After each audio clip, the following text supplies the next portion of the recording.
few years ago, the world's most famous atheist, Richard Dawkins, went on the radio and said something like, "I am a Christian." This is the man who wrote the book, The God Delusion. And one of his former allies and friends, Ayaan Hirsi Ali, went one step further and wrote an essay a few years ago entitled, "Why I Am Now a Christian." And two of the most respected historians alive, Tom Holland and Bart Ehrman, both non-believers, have written books about how Christianity has shaped our lives and the way we look at the world up until this very day. So have Tom, Bart and Richard Dawkins all found God like Ayaan Hirsi Ali? To answer that question, let's go back to the civilizations of the Greeks and the Romans, two of the most impressive civilizations the world has ever seen that have given us so much in terms of poetry and law and art and engineering and mathematics and philosophy, you name it. Now, in these societies, the rich did give lots of money, enormous sums of money, and they even had a word for it, euergetism.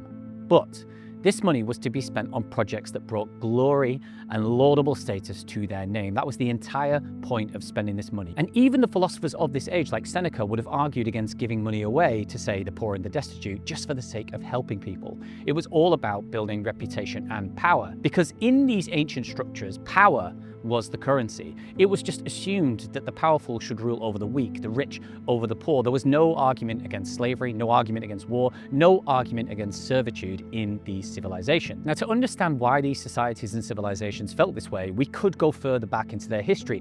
But instead, I want to take you to a cold subway station in January 2007 in New York, when Wesley Autrey was standing on the platform with his two daughters, when a man convulsed and fell onto the tracks. A train was coming through the tunnel, he could see the lights, he had a split second to make a decision. So what did Wesley do? He did exactly what everyone would do, right? He jumped onto the tracks and lay between the man and the train as it ran over them, and they both survived. Now, how do you feel when you hear that story?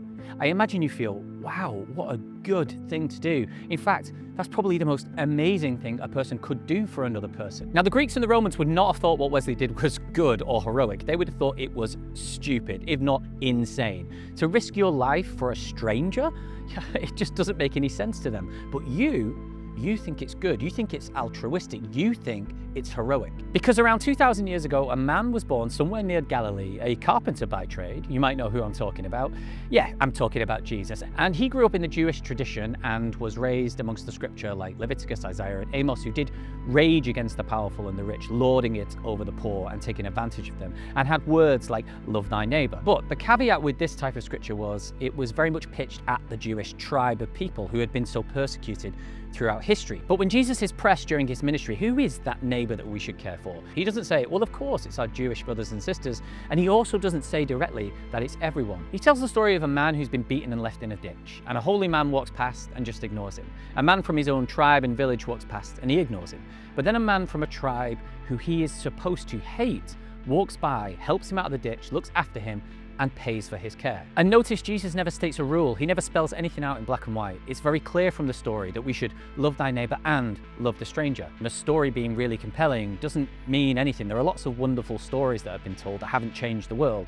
So how did this particular parable and the rest of the stories that Jesus told bring down the greatest empire the world has ever seen? Because people started actually acting on it. The early Christians in the Roman Empire, when it was illegal, when they were executed in very violent ways, would still feed the hungry, nurse the sick, bury the dead that weren't from their own tribe. And this Christianity and ethic continued to spread. So in 312, Constantine decided to no longer outlaw the Christian religion. And what happened? Well, the religion spread. By the end of the 4th century, around half the empire were now Christian. By the end of the 5th century, almost everyone in the empire was Christian. But not everyone was happy about this. Around 50 years after Constantine, Julian the Apostate, a new emperor, tried to roll back the Christian spread, tried to bring back the old gods. So he goes looking for why they're losing ground to these Christians, and he notes down that these Christians are helping our sick, they're helping our needed, they're looking after our wounded.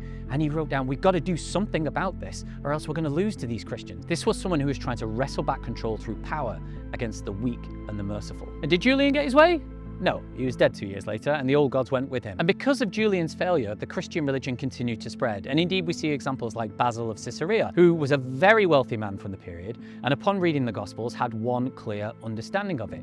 I need to sell everything that I have, and I need to help the needy. So what did he do? He built one of the first hospitals the world has ever seen, and not just a hospital for anyone, a hospital for the lepers, the untouchables, the pariahs of society. And because of Jesus' words and Julian's failure and Basil's actions, the Christian religion continued to spread, and the entire empire pretty much was a Christian by the end of the 5th century. And because of this, the message that's been carried down generation after generation in terms of our moral ethic has not been the Epicurean one, has not been the Stoic one, it has been the Christian one of love the stranger, love thy neighbor. But okay, so what? People have a Christian ethic. It's continued through the generations. What kind of impact has it actually had? Well, because of this ethic, we see things like hospitals, orphanages, poorhouses, charity, education for the people that didn't have any money to afford it. And indeed, later on, we see the Quakers and Wilberforce use Christian terms to designate slavery as a sin. And this continued into the civil rights movement. And every one of these things has a downstream to a man from Galilee telling a story about a man in a ditch. But here's where it gets a bit strange. C.S. Lewis, one of the most important Christian thinkers of all of human history,